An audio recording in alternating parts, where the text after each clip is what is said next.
Welcome to MMA Junkie's Weekly Rankings Report. It is November 5th, 2019. My name is John Morgan. Georgous George Garcia is the chair of our rankings panel. And let's get right into it. UFC 244 definitely dominating all the changes that were made this week. Starting out in the welterweight division, Jorge Masvidal got the big win over Nate Diaz. He is your BMF title holder.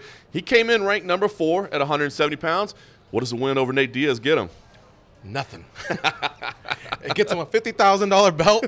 The problem is you got Colby Covington, who's like 8-9-1 in the division, former interim champ. You got TYRON Woodley, who you got to respect him, even though he got dominated by Kamaru Usman, the #1 guy, Woodley being number 2. He had 4 title defenses, so he was, he was clipping guys for many years, so he stays at 4. Yeah, I think that's fair. You got to keep him where he's at. Maybe he gets a title shot next, and that can change. That now, he does have. Middleweight division was an interesting one. Darren Till, of course, picked up a win over Kelvin Gastelum in the co-main event. Not the greatest fight ever, but an important win for Darren Till. We had him at number 7 at welterweight. He now moves up to 185 pounds.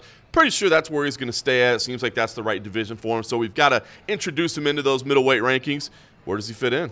I think he's going to slip in to number 11 in the middleweight rankings. And, the first thing you want to look at when somebody's moving weight classes is what kind of a record are they bringing over? What kind of a resume are they bringing over? Are they just moving because they've been, getting their ass whooped? But, Darren Till had a nice run. And even though he took a couple losses, he comes over. And the key was he fought Kelvin Gastelum, who just fought for an interim belt, who's actually got credible wins. And so he's earned his top 10 ranking.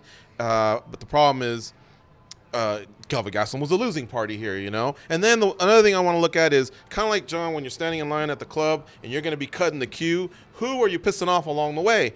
And, Weidman, he's kind of on a bad run at middleweight. I expect him to come back. Ian Heinz and Antonio Carlos Jr., they just haven't beaten the names like what Till just did. Till just beat a high top 10 ranked guy, and so that's why I'm giving Till the pass. Usually I like slow in and slow out. Yeah, it makes sense there. It's kind of weird when somebody's that high ranked and they move in there, but that does make sense. Interesting note, Wonder Boy, of course, at 170 pounds, he moves up 1 spot automatically because we're pulling Darren Till out, but you also slid him 1 past Rory MacDonald as well. Right. So another tiebreaker we like to use is there's a big emphasis on the recent 36 months. So that's 3 years. Now, we'll go back as 5. We've even gone back further than that when it has to do with splitting hairs. In this instance, you got Wonder Boy with a nice win, and, of course, he's built up a resume over the years. Heck, he tied the champ 1 time in a fight. He drew versus TYRON Woodley.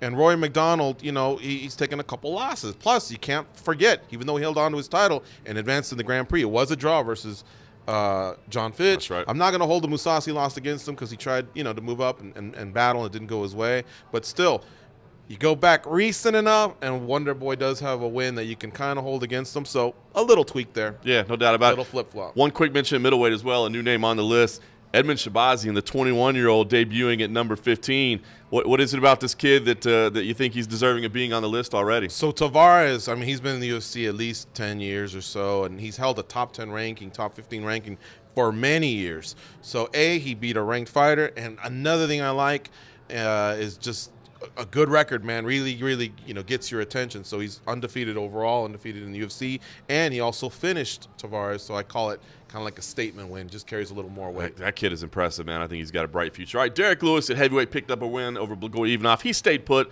where he was. It's so tough to look good against Blagoy, but the one I wanted to get to was lightweight. Kevin Lee, we'd actually pulled him out of the 155-pound rankings. He went up to welterweight, and we all thought it was a pretty permanent move. We don't like to have guys bouncing around in different places. We try to have them where they're going to be. If they take a one off, we kind of leave them where they are. Keep an eye on them, yeah. Right.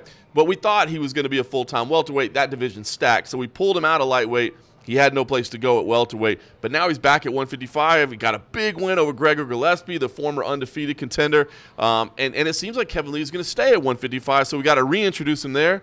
Where does he pop up? Yeah, so he had built some equity over the years, and that's why he got a shot at Tony Ferguson back in 2017 when they fought for the interim title. Actually had some good moments in that fight, but then after that he took a couple losses. I'm not going to hold the RDA loss against him because he's a welterweight, but he did come back and beat Edson Barbosa. And then he lost again to Iaquinta, an opponent he's lost to a couple times. So surprisingly enough, I want to slot him behind Iaquinta to respect that head-to-head, but I want to slot him ahead of Gregor Gillespie, who I don't want to hold too much against him because he was 6-0 in the UFC coming in and 13-0 overall. Now he's 13-1. So I'm going to put him right ahead of there. Now, Mr. Paul Felder, Mr. Islam Makhachev, they have every right to go, hey, What about that little comparison you used about standing in line to the club? Why did he get ahead of us? Look, formidable run that Paul Felder's on right now, and Islam Makhachev as well. But if you look, they haven't beaten the guys ahead of them in the rankings. So that's why Lee, using what he had prior to going to welterweight and this devastating win over an undefeated fighter, that's why he makes that move. I like it. I think the last one we really got to pay attention to, light heavyweight. Corey Anderson got the big win over Johnny Walker. Corey Anderson says, man, I think I should be next. I should be next for John Jones, get that UFC title shot.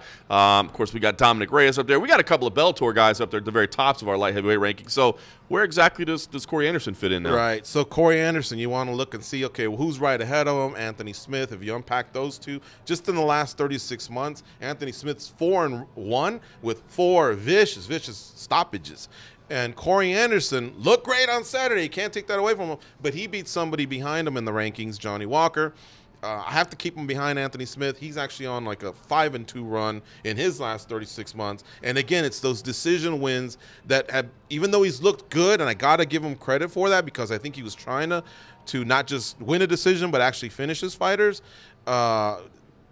Smith was just doing a little bit more. Now, Smith in his loss to Jones, hey, look, everyone's lost to Jones, but he came back and beat Gustafsson. So he's right back at it, and that's why I think I have to keep him just ahead of Anderson for now. Makes sense. And listen, I mean, I know Corey Anderson wants that title shot, but Anthony Smith was chirping at him a little bit. That might be a nice fight to make that could maybe determine you number one. So a lot of movement out of UFC 244, man. That card was stacked. There'll be probably a little bit of movement this week coming up as well because all the major organizations are in action. We'll take a look at it next week on the Rankings Report.